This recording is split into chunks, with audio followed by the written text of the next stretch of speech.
श्री दुर्गाय नमः. श्री दुर्गा सप्तशती अध्याय पहिला. भगवतीचे महात्म्य व मधुकैटभ वध. विनियोग. ओम या प्रथम चरित्राचा ब्रह्मदेव हा ऋषी आहे. महाकाली ही देवता आहे. गायत्री हा छंद आहे. नंदा ही शक्ती आहे. रक्तदंतिका हे बीज आहे. अग्नी हे तत्व आहे आणि ऋग्वेद हे स्वरूप आहे. श्री महाकालीची कृपा व्हावी म्हणून तिच्या प्रित्यर्थ प्रथम चरित्राचा पाठ करताना याचा विनियोग करावा. ध्यान. ओम. हातामध्ये खग, चक्र, गदा, चाप, बाण, परीघ, शूल, भूशुंडी, मस्तक आणि शंख ही आयुधे धारण करणारी, 3 नेत्र असलेली, सर्वांगावर दिव्य अलंकार धारण करणारी, नीलमण्यासारखी अंगकांती असणारी, 10 मुखे व 10 पाय असलेली आणि भगवान विष्णू निद्रेत असताना मधु आणि कैटभ या दैत्यांना मारण्यासाठी ब्रह्मदेवाने जिची स्तुती केली होती त्या महाकाली देवीची मी ध्यानरूपाने सेवा करतो. ओम. चंडिका देवीला नमस्कार असो. ओम एम. मार्कंडेय म्हणाले, सूर्यपुत्र सावर्णी ज्याला 8वे मनू म्हटले जाते त्याच्या उत्पत्तीची कथा मी विस्ताराने सांगतो. सूर्याचा तो महाभाग्यवान पुत्र भगवती महामायेच्या कृपेने मन्वंतराचा स्वामी कसा झाला तो प्रसंग निवेदन करतो. ऐक. प्राचीन काळची गोष्ट आहे. स्वारोचिष मन्वंतरात चैत्रवंशात जन्मास आलेला सूरत नामक राजा साऱ्या पृथ्वी तलावावर राज्य करीत होता. तो स्वतःच्या पुत्राप्रमाणे आपल्या प्रजेचे पालन करीत असताना कोला विध्वंसी नावाचे क्षत्रिय राजे त्याला शत्रू झाले. राजा सुरथाचे सैन्य अतिशय प्रबळ होते. राजाचे त्यांच्याशी युद्ध झाले, पण कोला विध्वंसी राजाचे सैन्यबळ कमी असूनही त्यांच्याकडून सुरथाचा पराभव झाला. तेव्हा तो युद्धभूमीवरून आपल्या नगरात परत आला आणि केवळ स्वतःच्या प्रांताचा राजा होऊन राहिला. पण तेथेही प्रबळ शत्रूंनी त्याच्यावर आक्रमण केले. मग त्या दुर्बळ झालेल्या राजाच्या राजधानीतही त्याच्या दुष्ट, दुरात्मा, बलवान अमात्यांनी त्याच्या सैन्याचे आणि खजिन्याचे अपहरण करून ते आपल्या ताब्यात घेतले. तेव्हा प्रभुत्व नष्ट झालेला तो राजा शिकारीचे निमित्त करून घोड्यावर बसून एकटाच घोर अरण्यात गेला. त्याने मेधा नामक श्रेष्ठ मुनींचा आश्रम पाहिला. शिष्यांमुळे तो आश्रम शोभून दिसत होता. तेथे हिंस्र श्वापदेही शांतपणे राहत होती. ते सर्व पाहून राजाला मोठे समाधान वाटले. तो आश्रमात प्रवेशला. मुनींनी त्याचा यथोचित आदर सत्कार केला. त्याचे क्षेमकुशल विचारले. मग राजाने काही काळ तेथे वास्तव्य केले. एके दिवशी ममतेने चित्त व्याकुळ झालेला तो राजा स्वतःशीच विचार करू लागला. पूर्वी माझ्या पूर्वजांनी ज्या नगराचे पालन केले होते त्या नगरात आत्ता मी नाही. माझ्या दुराचारी सेवकांकडून त्याचे रक्षण पालन नीट होत असेल की नाही. सदा मदोन्मत्त असणारा माझा मुख्य शूर हत्ती शत्रूच्या अधीन होऊन न जाणे काय भोग भोगत असेल. जे लोक माझी कृपा, धन व भोजन मिळाल्यामुळे नेहमी माझ्या मागोमाग असत ते आता खरोखरच दुसऱ्या राजांच्या मागे लागले असतील. त्या अपव्ययी उधळ्या लोकांकडून पैशाचा वाटेल तसा खर्च होत असेल. म्हणजेच मी अत्यंत परिश्रमपूर्वक जमा केलेला खजिना आत्तापर्यंत मोकळा झालेला असेल. अशा अनेक प्रकारच्या गोष्टींवर सातत्याने चिंता करीत सूरत राजा त्या विप्र आश्रमात राहून कालक्रमणा करू लागला. एके दिवशी त्याने आश्रमापाशी एका वैश्येला पाहिले. राजाने त्याला विचारले, मित्रा, तू कोण आहेस? येथे कशासाठी आला आहेस? तू असा शोकमग्न व उद्विग्न चित्त का बरे दिसत आहेस? सुरथाचे ते प्रेमळ बोलणे ऐकून वैश्याने त्याला नमस्कार केला व म्हणाला, हे राजा, मी समाधी नावाचा वैश्य असून श्रीमंतांच्या कुळात जन्मलो आहे. माझ्या दुष्ट पुत्रांनी आणि पत्नीने माझे सर्व धन बळकावून मला घराबाहेर काढले आहे. म्हणूनच या समयी माझ्याकडे धन, बायको, पुत्र यापैकी काहीही नाही. आप्तबंधूंनी टाकलेला असा मी दुःखी कष्टी होऊन या वनात आलेलो आहे. माझे पुत्र खुशाल आहेत किंवा नाहीत तेही मला येथे कळत नाही. माझी पत्नी व नातेवाईक यांचीही खुशाली कळत नाही. यावेळी ते सर्व आपापल्या घरी सुखात आनंदात आहेत किंवा नाहीत काहीच समजत नाही. माझे पुत्र कसे आहेत, ते सदाचाराने वागत आहेत का दुराचारी झाले आहेत ते सुद्धा कळत नाही. वैश्याचे ते बोलणे ऐकून राजाला मोठे नवल वाटले. तो म्हणाला, हे वैश्या, तुझ्या लोभी दारा पुत्रदिकांनी तुझे धन हिरावून घेऊन तुला घराबाहेर काढले, तरी तुझ्या मनात त्यांच्याविषयी एवढी आसक्ती, आपुलकी कशासाठी? त्यावर तो वैश्य म्हणाला, हे महामते, आपण माझ्याविषयी जे काही बोलत आहात ते सर्व बरोबर आहे. माझ्या पुत्रांनी धनलोभाने अंध होऊन पित्यावरील प्रेम सोडून देऊन मला घालवून दिले. पत्नीने पतीचे प्रेम अव्हेरले. आप्त बांधवांनी स्नेहाला तिलांजली दिली. त्यांच्या बाबतीत माझे मन एवढे प्रेमासक्त कसे ते कळत असूनही मला त्यांचे कारण कळत नाही. मी त्यांच्यासाठी उद्विग्न होऊन निश्वास टाकतो आहे. माझे हृदय दुःखाने भरून आले आहे. त्या प्रेमरहित लोकांबद्दल माझे मन निष्ठुर होतच नाही.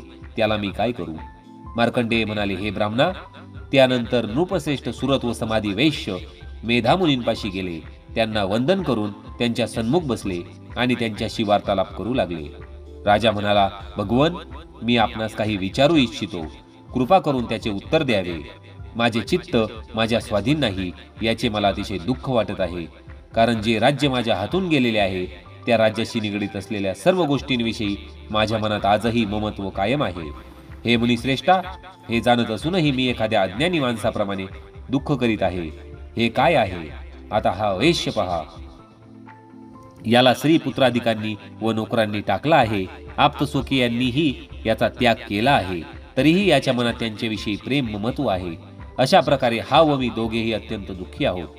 ज्यामध्ये प्रत्यक्ष दोष दिसत आहेत तरीही त्या विषयांबद्दल आमच्या मनात ममत्व आणि आकर्षण निर्माण होत आहे. हे महाभागा, आम्ही ज्ञानी आहोत, समजूतदार आहोत, पण तरीही मोहवश झालो आहोत. हे काय आहे? एखाद्या विवेकशून्य मनुष्याप्रमाणे माझा व याचा हा मूर्खपणाच आहे. तेव्हा ऋषी म्हणाले, हे महाभागा, सर्व जीवांना इंद्रियांकडून विषयांचे ज्ञान होतच असते. त्या प्रत्येकाचे विषय व त्यांच्या जातीही वेगवेगळ्या असतात. काही प्राणी दिवसा अंध असतात तर काही प्राणी रात्री पाहू शकत नाहीत. काही जीव असे आहेत की ते दिवसा व रात्री सारखेच डोळस किंवा अंध असतात. माणसे ज्ञानी, समजूतदार, हुशार आहेत हे खरे, पण केवळ तीच बुद्धिमान आहेत असे मात्र नाही. कारण पशुपक्षी, मृगादी सर्व प्राणी ज्ञानी असतात. मनुष्यांना जसे ज्ञान असते तसे पशुपक्ष्यांनाही असते. आत्ता ज्ञान असलेल्या या पक्ष्यांकडे पहा. ते स्वतः भुकेने व्याकुळ झालेले असूनही आपल्या पिलांच्या चोचीत किती आनंदाने धान्याचे दाणे घालत आहेत. पण हे मानवश्रेष्ठा, माणसे मात्र आपल्या मुलांच्या बाबतीत अभिलाषा बाळगून असतात. लोभवश होऊन आपण केलेल्या उपकारांची मुलाकडून परतफेड होईल अशा प्रकारची आशा धरणारी माणसे तू पाहत नाहीस काय? ती ज्ञानी आहेत तरीही मोहममतेच्या गर्तेत पडलेली आहे. यात आश्चर्य वाटण्यासारखे काहीही नाही. संसाराचे सातत्य टिकविण्यास कारण होणाऱ्या महामायेच्या प्रभावानेच असे होते. सर्व जगाचे अधिपती असलेल्या भगवान विष्णूंनाही तिच्यामुळे योगनिद्रा आली होती. ती श्रीहरी विष्णूंचीच महामाया. तिच्यामुळेच हे सर्व जग मोहित होते. ती देवी भगवती ज्ञानी माणसाचे चित्तही बलपूर्वक खेचून मोहात टाकते. ती संपूर्ण विश्वाची निर्मिती करते. प्रसन्न झाली तर मनुष्यांना मोक्ष प्राप्तीचे वरदान देते. ती मुक्ती देणारी सनातन परमविद्या आहे. हे सर्व ईश्वरांची अधीश्वरी अशी ती महामाया संसाराचे बंधन निर्माण करणारी ही आहे. ते ऐकून राजा म्हणाला, हे भगवन, आपण जिला महामाया म्हणतात ती देवी कोण आहे? हे विप्रवर्या, ती का उत्पन्न झाली? ती कोणते कार्य करते? हे ब्रह्मवेत्यातील श्रेष्ठा, तिचा प्रभाव, तिचे स्वरूप आणि तिची उत्पत्ती ज्या प्रकारे झाली त्याविषयी मी सर्व काही तुमच्याकडून ऐकू इच्छितो.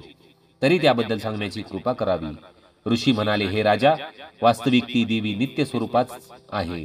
हे सर्व जग तिचेच रूप आहे आणि तिनेच हे चराचर अंतर्बाह्य व्यापून टाकले आहे. परंतु तिचे प्राकट्य अनेक प्रकारे होते, ते माझ्याकडून ऐक. ती देवी जेव्हा देवांचे कार्य सिद्ध होण्याकरता आविर्भूत होते तेव्हा ती नित्य असूनही उत्पन्न झाली असे लोकात म्हटले जाते. जेव्हा सर्व जग अथांग पाण्यात विलीन झालेले होते त्या कल्पांताच्या वेळी भगवान विष्णू शेषनागाची शय्या करून योगनिद्रा घेत होते तेव्हा मधु व कैटभ या नावांनी प्रख्यात असलेले दोन भयंकर असुर त्यांच्या कानांतील मळापासून उत्पन्न झाले होते. ते दोघे ब्रह्मदेवाचा वध करण्यास उद्युक्त झाले. प्रजापती ब्रह्माजी भगवान विष्णूंच्या नाभिकमळात स्थित होते. त्या दोघा उग्र असुरांना आपल्याकडे येताना पाहून जनार्दन विष्णू ही गाढ निद्रेत आहेत असे पाहून त्यांना मोठे संकट पडले. त्यांनी आपले चित्त एकाग्र करून भगवान विष्णूंना जागे करण्यासाठी त्यांच्या नेत्रात वास करणारी, सर्व विश्वाची स्वामिनी, जगाला धारण करणारी, त्याचे पालन व संहार करणारी आणि जी तेज स्वरूप भगवान विष्णूंची अनुपम शक्ती आहे त्या निद्रा देवीची स्तुती आरंभली. ब्रह्मदेव म्हणाले, हे देवी, तू देवतांचे पालन करणारी आहेस, तू पितरांचे पोषण करणारी आहेस आणि तूच वशटकार आहेस. स्वर हेही तुझेच निज रूप आहे. तू अक्षर आहेस, नित्य आहेस, जीवनदायिनी अमृत आहेस. ओंकारामध्ये अ उ म या 3 मात्रांच्या रूपात तुझेच वास्तव्य आहे.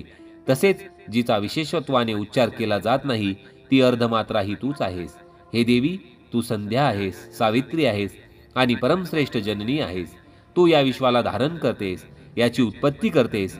हे देवी, तू विश्वाचे पालन करतेस आणि कल्पांती तूच याचा संहार करतेस.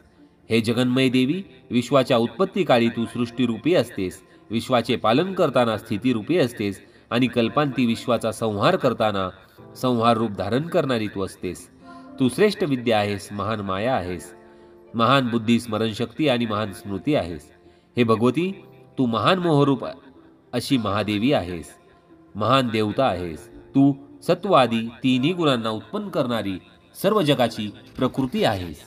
हे देवी, तू महाभयंकर अशी कालरात्री, महारात्री आणि मोहरात्री आहेस. तू श्रीलक्ष्मी, विश्वस्वामिनी ईश्वरी, ह्रीम आणि बोध हे जिचे लक्षण आहे अशी बोधस्वरूपा बुद्धी आहेस. तू लज्जा, पुष्टी, तुष्टी, शांती व क्षमा आहेस. तू भयंकर स्वरूपाची असून खग, शूल, गदा, चक्र, शंख, धनुष्य, बाण, भूषुंडी व परीघ हे आयुधे धारण करतेस. तू सौम्य आहेस, सौम्य तारा आहेस. तू सर्वाधिक सुंदर आहेस. हे अखिलात्मिके देवी, पर आणि अपर या सर्वांमध्ये तूच सर्वश्रेष्ठ परमेश्वरी आहेस. या जगात कोठेही ज्या काही लहान मोठ्या सत अस्वरूप वस्तू आहेत त्या सर्वांची जी शक्ती आहे ती तूच आहेस. जेव्हा तुझी स्तुती करणे कसे शक्य आहे. हे देवी, जो जगाचा सर्जन करता, पालन करता व संहार करता आहे तो भगवान विष्णूही तुझ्यामुळे योगनिद्रावश झाला. म्हणून तुझी स्तुती करण्यास कोण समर्थ आहे. ज्या अर्थी मला भगवान विष्णूला व भगवान शंकराला तू शरीर धारण करावयास लावलेस त्या अर्थी तुझी स्तुती करण्याची शक्ती कोणामध्ये आहे. हे देवी, तू स्वतःच्या या उदार प्रभावांनीच प्रशंसित आहेस. म्हणून तू सर्व शक्तीनिशी या मधुकैटभ नामक दोन्ही दुर्धर असुरांना मोहित कर आणि जगाचा स्वामी असलेल्या भगवान विष्णूला त्वरित जागे करून त्याला या दोन महान असुरांना मारण्याची प्रेरणा दे. ऋषी म्हणाले, हे राजा, याप्रमाणे ब्रह्मदेवाने तमोगुणाची अधिष्ठात्री असलेल्या योगनिद्रा देवीची स्तुती केली. तेव्हा मधु आणि कैटभ या राक्षसांना मारण्याच्या उद्देशाने विष्णूंना जागृत करण्यासाठी ती देवी भगवानांच्या नेत्र, मुख, नाक, बाहू, हृदय व छाती यातून निघून अव्यक्त जन्मा ब्रह्मदेवासमोर प्रगट झाली. त्यावेळी योगनिद्रेतून मुक्त होताच जगतस्वामी जनार्दनास जाग आली.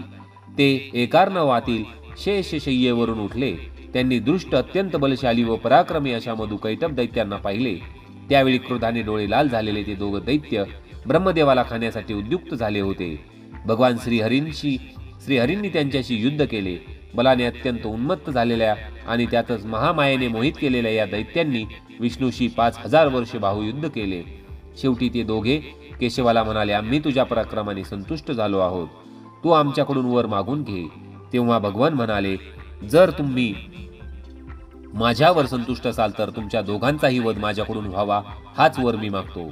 ऋषी म्हणाले, हे राजा, अशा प्रकारे फसलेल्या त्या दोघा दैत्यांनी सर्व जगत जलमय झालेले आहे असे पाहिले. ते म्हणाले, हे कमललोचना, जेथे पृथ्वी जलमय झालेली नसेल अशा कोरड्या ठिकाणी तू आमचा वध कर. ऋषी म्हणाले, हे राजा, ठीक आहे. असे म्हणून शंख, चक्र, गदा धारण केलेल्या श्रीहरींनी त्या दोघांची मस्तके आपल्या मांडीवर घेऊन चक्राने तोडून टाकली. अशा प्रकारे ब्रह्मदेवाने स्तुती केल्यावर जी ही देवी स्वतः प्रगट झाली त्या देवीचा प्रभावही मी तुला सांगतो. पुढील कथा आपण श्रोते हो पुढच्या अध्यायात दुसऱ्या अध्यायात पाहणार आहोत. याप्रमाणे श्री मार्कंडेय पुराणातील सार्वनिक मन्वंतरातील मधुकैटभ वध नावाचा पहिला अध्याय इथे पूर्ण झाला आहे. व्हिडिओ आवडला असेल तर व्हिडिओला लाईक करायला विसरू नका. कमेंट्समध्ये जय माता दी लिहायला विसरू नका. श्री दुर्गाय नमः, श्री दुर्गाय नमः, श्री दुर्गाय नमः, श्री दुर्गाय नमः, श्री दुर्गाय नमः, श्री दुर्गाय नमः, श्री दुर्गाय नमः.